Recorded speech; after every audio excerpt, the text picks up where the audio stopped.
Assalamualaikum warahmatullahi wabarakatuh.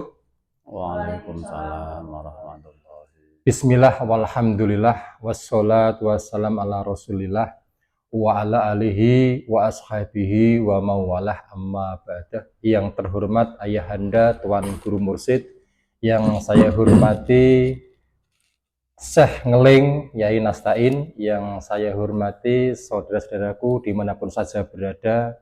Puji syukur, alhamdulillah pada kesempatan yang baik ini kita masih berizki untuk ngaji makrifat bersama Pak TNI. Yang kedua, salawat serta salam semoga selalu tercurahkan kepada junjungan kita, yaitu Muhammad Rasulullah SAW.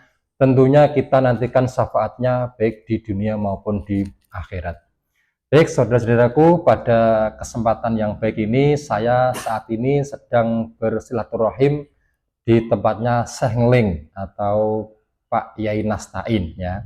Kita akan berdiskusi tentang beberapa ilmu nanti, intinya ilmu makrifat ya. Yang pertama itu ini ya.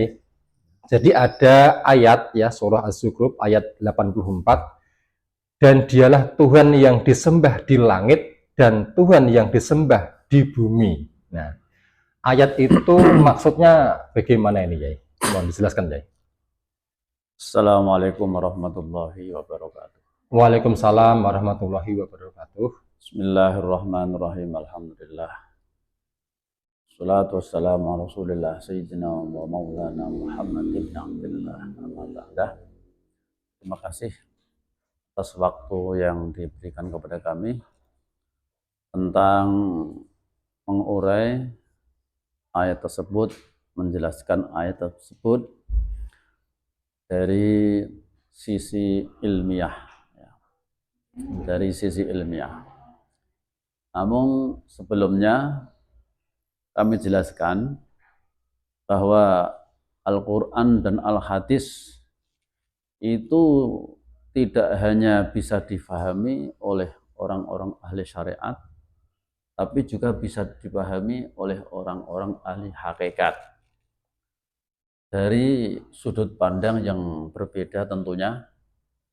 Yang penting dalam pemahaman orang-orang ahli hakikat itu masih dalam koridor jalur kebenaran, tidak jalur sesat. Artinya begitu. Tidak jalur kebenaran atau jalur yang sesat. Karena orang-orang ahli hakikat itu memandangnya dari segi ilmiah. Karena al-aslamu ilmiyun wa amaliyun. Islam itu sangat logis dan sangat bisa dibuktikan. Artinya agama Islam itu hakul yakin. Agama itu hakul yakin. Kalau syariat hanya memakai agama yakin atau ainul yakin. Tapi hakikat hakul yakin. Jadi tidak membutuhkan dalil walaupun toh sudah ada dalilnya. Orang syariat pasti yang dicari dalilnya mana, dalilnya mana. Karena berdasarkan zon atau ya, keyakinan. Wa inna dzanna la yughni minal haqqi syai'a. Itu dasarnya. Dzon itu bisa dikalahkan dengan yakin, hakul yakin. Dzon itu bisa dikalahkan dengan hakul yakin. Itu. Menurut pemahaman ayat yang telah dibacakan tadi, terjemahnya itu lafalnya yaitu wa huwallazi fis sama'i ilahun wa fil ardi ilah wa huwal hakimul alim. Saya ulangi, wa huwallazi fis sama'i ilahun wa fil ardi ilah wa huwal hakimul alim. Dialah Tuhan yang di langit, atau dialah Tuhan yang disembah di langit, dan yang disembah di bumi. Itu artinya Allah yang di langit itu ya Allah yang laisa kamislihi syai'un, yang di ujung akhirat tertinggi, yang mutlak, yang tidak terukur. Nah, karena tidak menempati ruang dan waktu. Itu. Di bumi itu artinya di dunia. Tuhan yang di dunia itu artinya yaitu khalifahnya atau wakilnya. Wa idz qala rabbuka lil malaikati inni ja'ilun fil ardi khalifah. Bahwa Allah Ta'ala itu pasti mempunyai khalifah yang ada di bumi ini. Khalifah itu utusan atau dikatakan wakil bisa, ya. Nah, dikatakan wakil. Artinya Tuhan majazi. Nah, Tuhan yang bisa dilihat, Tuhan majazi. Yang apa? Laisa kamitslihi syai'un itu yang hakiki.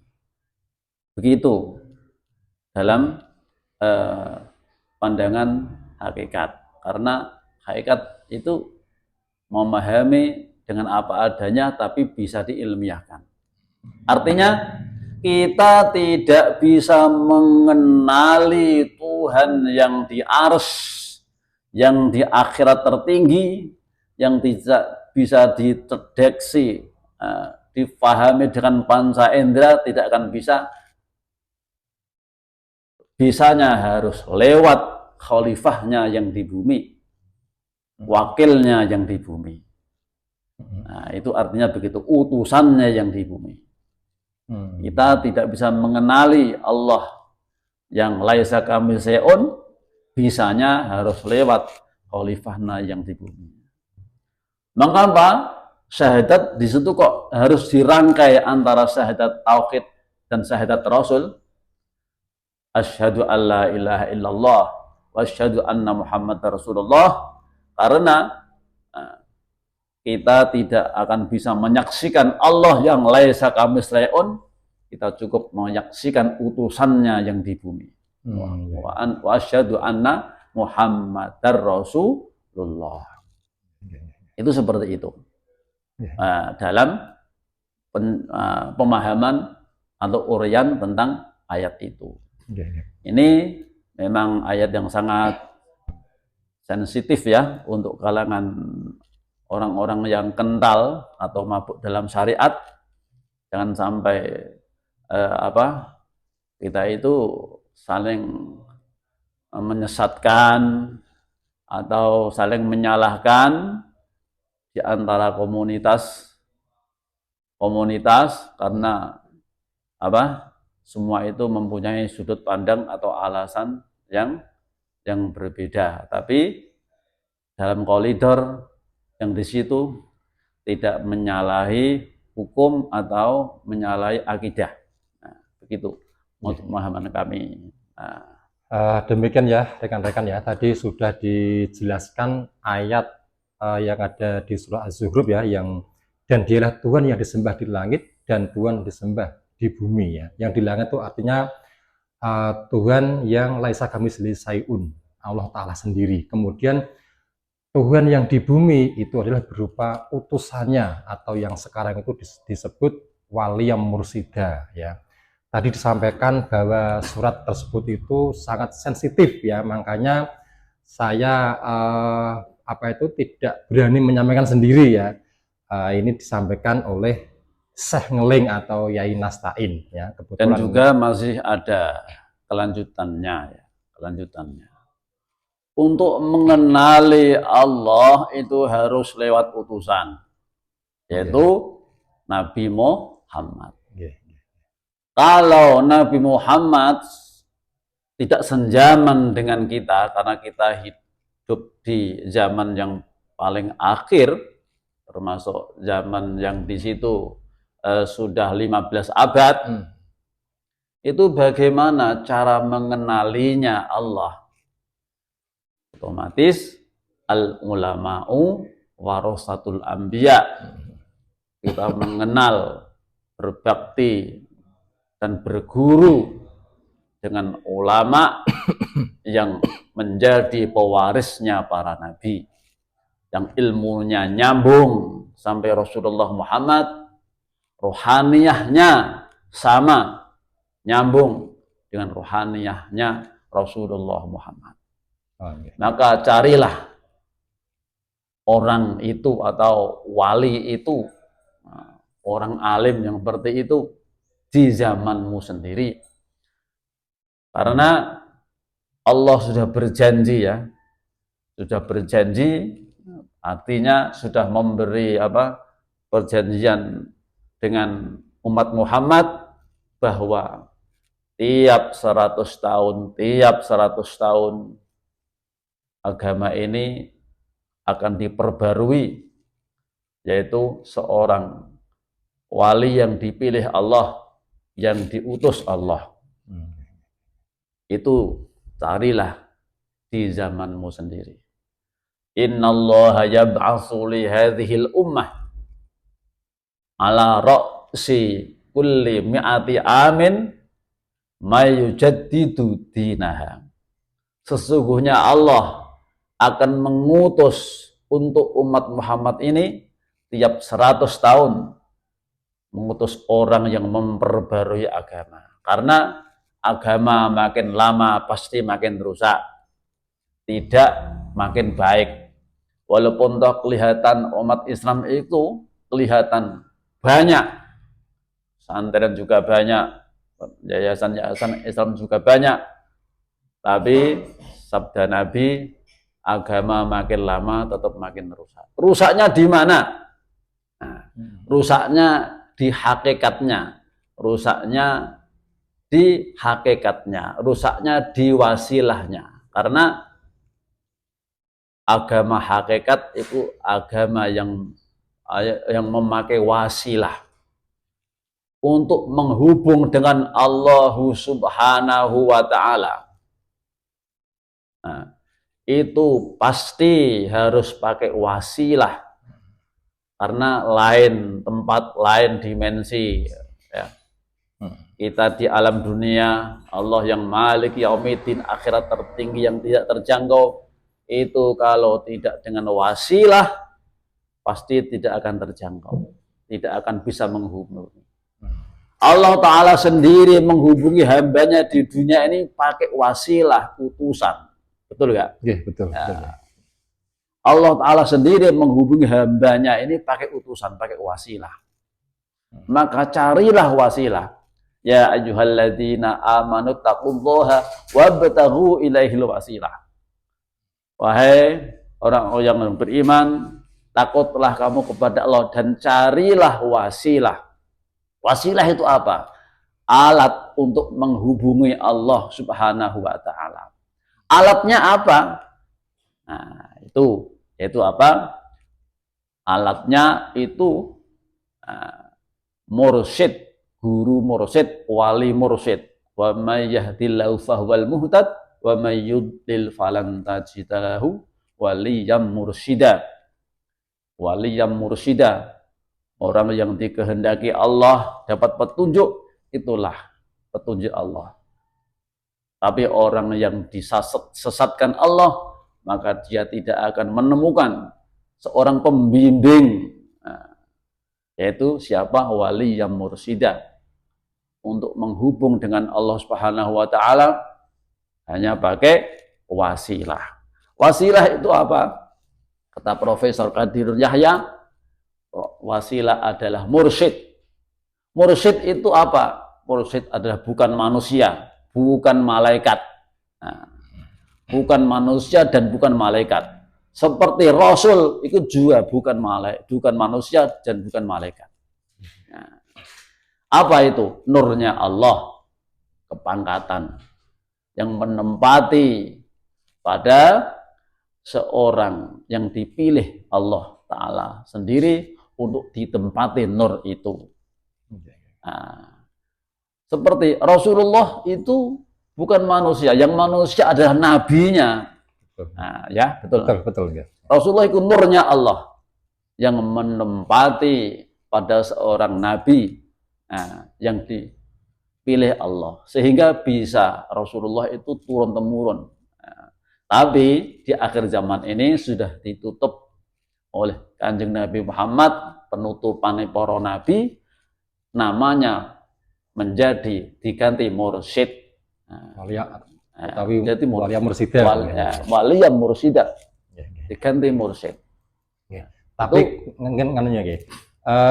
Tapi kenyataannya ya ini masih banyak mayoritas ini masih dianggap seorang utusan itu ya masih Nabi Muhammad ya. Tapi kayaknya kok belum pada mempercayai bahwa setelah Nabi Muhammad itu ada ulama warasatul anbiya, itu penggantinya istilahnya isinya itu yang sama dengan Nabi Muhammad, itu kayaknya kok belum pada mempercayai itu ya itu.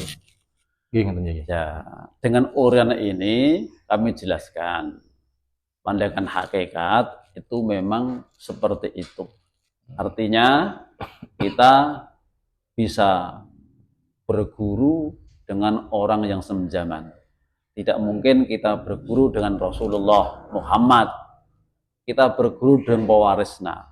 Karena isi dadanya Rasulullah telah diwariskan kepada sahabat Abu Bakar. Sayyidina Ali diwarisi ilmu pengetahuan. Ana madinatul ilmi wa aliyu babuha. Sayyidina Abu Bakar diwarisi ilmu kerohanian. Ada hadis, ma sabballahu fi sadri say'an illa wa wasabtuhu fi sadri Abi Bakrin. Apa yang tidakkah semua yang telah dicurahkan Allah ke dadaku telah aku curahkan ke dada Abu Bakar. Artinya isi dadanya Sayyidina Muhammad itu diwariskan ke Sayyidina Abu Bakar. Terus menerus Sayyidina Abu Bakar diwariskan ke Salman Al-Farisi ya. Terus pengisar-pengisar terus sampai ulama waris yang ada di zaman ini itu ada. Nah, itu yang menjadi channel seluruh umat. Kiblatnya, kiblat rohani seluruh umat. Bahkan itu ibarat apa? Ibarat satelit, alat penghubung. Satelit atau alat penghubung. Itu yang perlu dipahami oleh umat akhir zaman ini yang sudah jauh dari Nabi Muhammad dan sahabat. Ini adalah merupakan ilmu kerohanian. Karena ini apa? Bisa dijelaskan secara ilmiah, maka perlu dijelaskan. Karena ilmu itu kalau tidak bisa dijelaskan secara ilmiah itu tidak boleh, karena itu akan menjadi fitnah. Seperti itu. Semua ada dasarnya, hadis-hadis semua. Terus ada pertanyaan lagi? Demikian ya, tadi sudah disampaikan panjang lebar oleh Syekh Ngeling atau Yai Nasta'in ya. Itu tadi dari ayat surah Az-Zukhruf tadi, kemudian lanjut ke seorang tadi utusan di zaman sekarang ya, itu ada ya. Ada hadisnya semua. Ini perlu saya perkenalkan dulu Yai, bahwa saya termasuk Yai Nasta'in ini dalam satu seperguruan ya, dalam satu mursyid pada zaman sekarang ini ya. Tetapi saya ini backgroundnya dari TNI yang terbiasa dengan latihan BBB, latihan menembak gitu ya. Itu background saya seperti itu. Cuman saya ada istilahnya ada panggilan mungkin ya untuk mengikuti belajar di ilmu tasawuf ya. Tetapi beda dengan Yai Nasta'in ini ya, Syekh Ngeling ini memang ini backgroundnya dari kiai mondok lama ya, memang ya. Ini ada salah satu tokoh tasawuf dari Jepara ya. Memang tadi yang sampaikan panjang lebar pun saya nggak begitu paham ya. Nah, mungkin saya pahami pelan-pelan nanti lewat YouTube juga nanti ya, karena memang background saya ini di militer yang ilmunya banyak ya. Ini Syekh Syekh Ngeling ini Yai Nasta'in itu. Tetapi di dalam apa aja itu makrifatnya ini ya dalam satu seperguruan ya. Demikian ya. Intinya Tadi, begini ya, ya, saya ulas. ya. Intinya carilah guru rohani di zaman ini. Nah, yang itu sanatnya nyampe Kanjeng Nabi Muhammad dan rohaniyahnya nyambung dengan Kanjeng Nabi Muhammad. Itulah ulama waris di setiap zaman. Dia yang mampu mengurai kitab-kitab qadim, yang tidak terbaca dan tidak tertulis. Nah, itu. Saya sampaikan juga bahwa bermakrifat itu sebenarnya biasa-biasa saja. Tidak harus kita tuh kuat dalam syariatnya atau tidak harus menunggu apa itu kita tua dulu, tidak ya. Contohnya ada nanti dari bakul uyah atau nanti dari kameramen atau tenis saja ya, yang tidak biasa ngaji pun ternyata bisa bermakrifat ya. Memang makrifat itu sebenarnya sangat sederhana. Hanya kita itu kalau carilah apa namanya itu carilah mursyid yang zaman sekarang. Kalau itu kita bisa menggandeng yang mutlak, kita akan ternyata kita mudah melakukan apapun, kita mudah ya, karena kita menggandeng guru rohani yang mutlak ya. Jadi siapapun kalau sudah bisa menemukan wali mursyid atau ulama waris yang zaman sekarang ini yang menggandeng dengan yang mutlak, kita bisa bermakrifat ya. Saya kira cukup ya. Channel saya diutarakan. Oh iya ya. Termasuk ini ya tadi di Yai Nasta'in ini ada channel YouTube-nya juga namanya Syekh Ngeling ya. Silakan dibuka, digali ilmu di situ. Banyak sekali ilmu-ilmu yang disampaikan secara detail, tentunya secara ilmiah, nalar tinggi ya. Silakan dibuka sendiri, saya ulangi, di channel Syekh Ngeling ya. Itu Yai Nasta'in dari Jepara ya. Ada tambahan lagi ya? Ya cukup nanti. Ya, saya kira cukup. Demikian yang saya sampaikan. Salam kebangkitan agama tauhid, salam makrifat ilmiah nalar tinggi. Thoriqoh Nasabandiyah Qolidiyah, ilahi anta maksudi wariduka matlubi. Wassalamualaikum warahmatullahi wabarakatuh. Makasih Yai.